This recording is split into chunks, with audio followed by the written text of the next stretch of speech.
everybody, Jeff Antoniuk here from Jazzwire. Welcome to Guided Listening this week. This week, we're going to be listening to John Coltrane and Johnny Hartman and the quartet from the Johnny Hartman, John Coltrane album on Impulse. And we're going to be listening to They Say It's Wonderful. I kept shifting around and I couldn't remember which one I picked. They Say It's Wonderful. Didn't realize this is an Irving Berlin tune. Really fantastic. The reason we're going to be listening to this, not only is it an amazing vocal performance, and it's Coltrane and Elvin, Jimmy Garrison on bass, it's McCoy Tyner on piano, but inside Jazzwire, a lot of the adult students that hang out there have been playing with vocalists, sitting in with vocalists, have bands with vocalists. There's been a lot of discussion about how do we play behind a vocalist. And there has been a lot of discussion. I've been leading it, and Steve Herberman, one of our other faculty members, have been chiming in and people talking about how they like to do it. How about this? How about if we listen to a great player and a great singer and see what they do? It's a good way to go, right? And I tell you what, you know what's fun? Here's what's fun. Playing music with other people. John Coltrane knew that. Johnny Hartman knew that. We have coming up this summer, so right now it is what? February of 2025. Coming up in June and July, 3 workshops through Jazzwire. Our 22nd year of the Summer Summit in the Washington, D.C. area. We have, for the first time ever, first annual Twin Cities Summit in Minneapolis, coming up in July of 2025. And then our second annual Canadian Summit up in Edmonton, Alberta, Canada at the end of June. 3 amazing summits, 3 totally different faculties, and these are all recording artists and university professors and industry professionals. We pick different music for each, so we have people signing up for 2 of these workshops, which is very, very cool to get those different perspectives. I'm really excited about it. The different faculties we have are pretty stellar. I'll be bragging about them coming up. So go to jazzwiresummit.com. You can access all 3 of the workshops there. I really hope we get to do this together in the same room in person this summer. Okay, so let's dig in here. This is a ballad. We're going to hear the great Johnny Hartman singing this, and it's an amazing story that when I can't remember the producer who decided like these 2 guys should record together, and Coltrane, maybe had never met Johnny Hartman. I don't think they'd ever met. Johnny Hartman's like, I'm not even really a jazz singer, and like Coltrane, I don't think so. So it was a really one of those interesting, weird, like who would have come up with that kind of matches, but that's kind of what producers do, and this happened to be a very fruitful thing.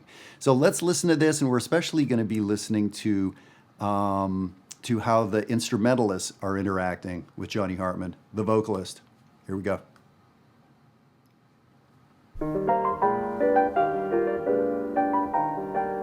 McCoy.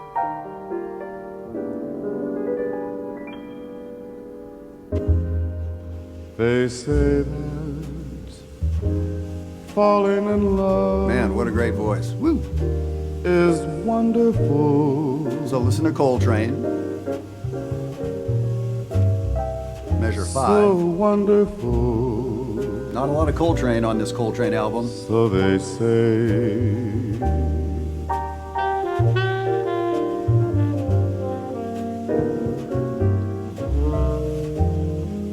Okay, so he waited for that space at the end of the phrase, measure 7 and 8. Let's see what happens here. Is wonderful. There's a space here, but McCoy was so filling. Wonderful. So they tell me.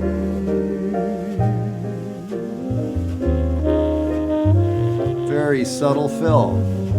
I can't recall who said it.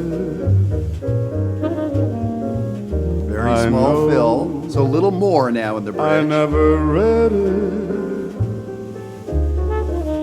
I only know they tell me that love is grand.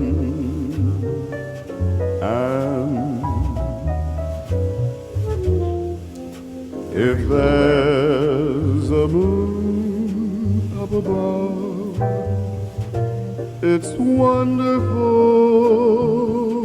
wonderful. So Trane could have filled there, but he stayed out of Johnny Hartman's way. In every way. So they say. So that's the end of the melody. And before we go on, so this is how you play behind a singer, as far as I'm concerned, is don't play behind the singer. That's the main rule, is just don't. And then if you absolutely can't help it, don't. And then if you're going to crawl out of your skin, stay out of the way, right? Everyone wants to hear the singer. They don't really want to hear you, even if you're John Coltrane. They want to hear Johnny Hartman, right? So in the first A section, nothing for 6 measures, and then a little fill in measure 7 and 8 where there is a really big space and a breath for the singer. And it makes sense to do a little something there. Second A section, nothing for 6 measures, a little bit in measure 7 and 8. And so interestingly, in the bridge, after 2 measures, Coltrane filled. And after 2 measures, he filled. So he was filling twice or 3 times as much in the bridge as the A sections. Does that have something to do with bridges? Maybe, but I think it has more to do with we're 3/4 of the way through the tune, and the bridge is supposed to be a departure. So there was a little bit more energy in the bridge, and then come back to the last A section, and he's sort of back to that template. So, you know, I'm joking and laughing, but it's like, don't. Very often it detracts when we do too much of a fill, especially as a horn player. It detracts because all of a sudden the timbre shifts and we're sort of standing up there by the singer. And so, I mean, I'm not the hugest fan. And there are definitely great examples of great players just playing their butts off behind the singer. Lots of times I don't feel like it's serving the song or the vocalist super well. I listened to a bunch of albums. By the way, we're going to get back to this. I listened to a bunch of albums to think like, what would be great? Billie Holiday and Lester Young. I listened to some of that. I was listening to Cannonball and Nancy Wilson, one of my favorite albums. It's like Cannonball's like hardly filling behind Nancy Wilson. So it's like over and over these great pairings, and I'm noticing the sparseness. And I noticed that years ago, and that's how I approach it with vocalists. The other thing is I ask them how after the first tune, too much, too little. You know, every once in a while someone's like, yeah, man, play, have fun, do your thing, I'm good. Okay, great, game on. But often I think this is a great template. Other thing I'll say is we've got McCoy Tyner. We've got a piano player there. And the piano player playing the fills, the piano's already in the texture. So when the piano just plays a little bit more or grabs a little fill, it's not so disruptive because they are in the texture. When the horn comes in, we're adding to the texture and detracting, right? So I'm always listening for the piano player because if we both start filling at the same time, which I hear a lot, those are 2 musicians not listening to each other. The piano player's on autopilot, the horn player's on autopilot. They're not aware the other's filling, and now it's just goofy sounding, right? So I think Coltrane's also deciding like, yeah, McCoy's got this too. Okay, that's what I heard. That's my instinct. This is really backing that up. So now we've had our little intro. We've had the entire chorus. And so I'll back it up just a little bit. After the vocal chorus, we'll see what happens next. In every way. So here's the end of our vocal chorus. 2 from the end of the chorus.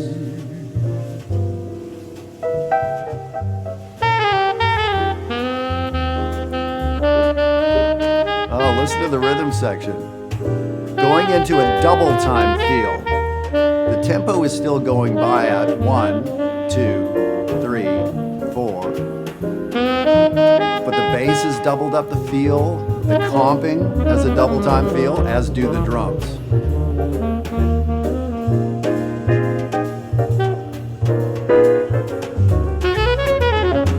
Oh yeah. So Trane's really paraphrasing the melody to a good degree here.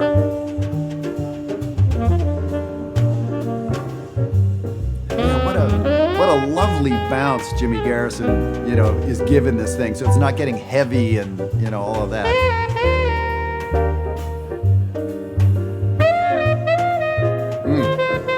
Here's the bridge.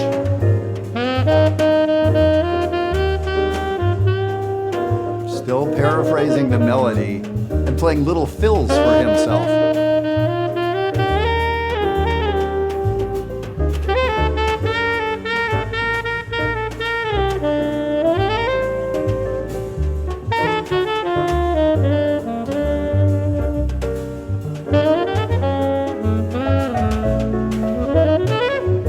So this is 1963. So I mean, Coltrane's already pushing boundaries with his other albums. But it's cool to hear this beautiful melodic playing and all the motivic stuff, and it's really great. We're hearing a lot of different Coltranes in here. All right, so here's the end of a full chorus of solo. 3.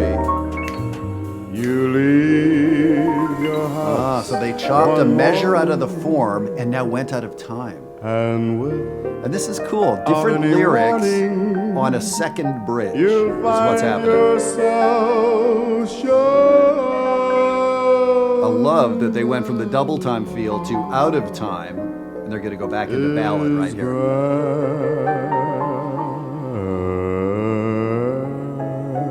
I wish I could sing like that. Woo. To hold This last A section. your girl in your arms. Listen to Coltrane's fills. Is wonderful, wonderful. So out of time now, 4 from the end. In every way.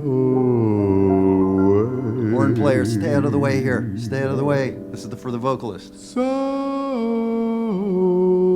they say.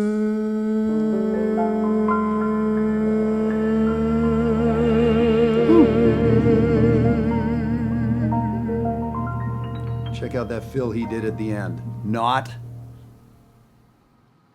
Yeah. Another thing that drives me slightly to distraction is at the end of a song, whether it's a ballad, whatever, there's 3 or 4 horn players on the stage, and everyone just freaking goes to town on the last chord. Oh my God, including the drummer and including the bass player and including the piano player, and just everybody, plays whatever they know. It's so silly and so not musical. So let's not do that. Now, Coltrane wasn't Mr. Sideman gigging with everybody guy, right? Like he was John Coltrane, capital JC, the artist, right? So did he have a ton of experience playing with singers? I bet I had way more experience playing with singers maybe by the time I was Coltrane's age, because I was kind of playing gigs around town. Coltrane maybe was being Coltrane and playing with Miles Davis and everything. The thing is, great instincts of sort of staying out of the way. I'd love to know, were those his instincts? How much happened production-wise? But I did read that these are almost all first takes on this album. And this tune, supposedly, first takes.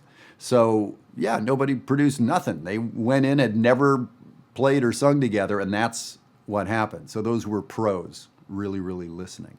It was clearly rehearsed, because where we went out of time and the double time feel, there wasn't any shenanigans there. They knew exactly where they were going and what they were doing. So it was, well rehearsed, and that was an arrangement.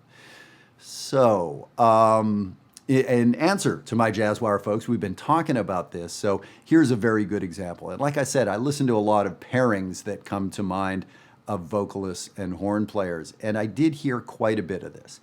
Different horn players, as I said, will have an instinct to play more behind the person. We hear Stan Getz with Astrud Gilberto or whoever. Many, many examples. So if this is interesting to you, if you're a semi-pro or a pro musician who goes and does gigs with singers, if you're a university professor, thank you, by the way, for all of you who are listen to these and share these with your students.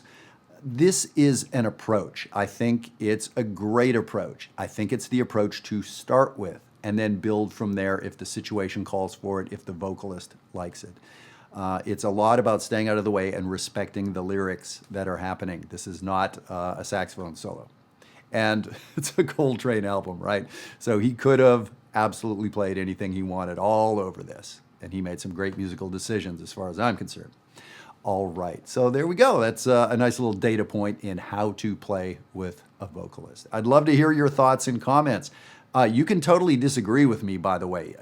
I love getting into discussions with people who are so wrong, knowing how right I am about. I have to say this. I can't say this to my wife or my dog or my kid, so it's like I have to say it here. Don't tell anybody, but Okay, let's move on from there. So I hope I'm going to see you at the Jazzwire Summit this summer. We have 3 different summits in 2 different countries. It's going to be a blast. And like I said, I'm planning these things and planning the classes and communicating with the faculty. It's really exciting. And I'm just thrilled that we're going to get to involve more of you with more locations. These things are already booking up. I know we're months and months out, but they will all sell out. So look at your calendars and count your pennies and hit to the website and get registered. And we'll see you there.